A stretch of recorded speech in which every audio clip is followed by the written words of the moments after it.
Somme, chapitre 1er. Bon Jean, la vie.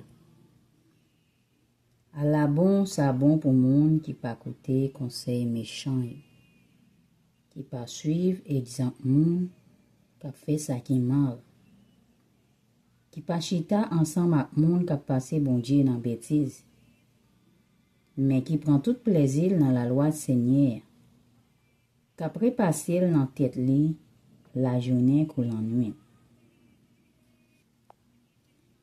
Li tankou yon pied bois yon planté bo canal de l'eau. Li donne les saisons rivées.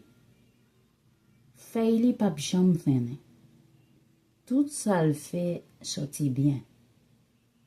Mais c'est pas même bagay pour méchant yo. Yo tankou pay van ap gaye. C'est peut-être ça jou jugement méchant yo pap ka leve tête yo devant bon Dieu. Moun qui fait mal yo, pap chita ensemble avec moun qui fait bien yo. Parce que Seigneur connaît, jan moun qui fait bien yo a vivre. Mais jan méchant yo a vivre là, yo gen pour yo fini mal. Amen.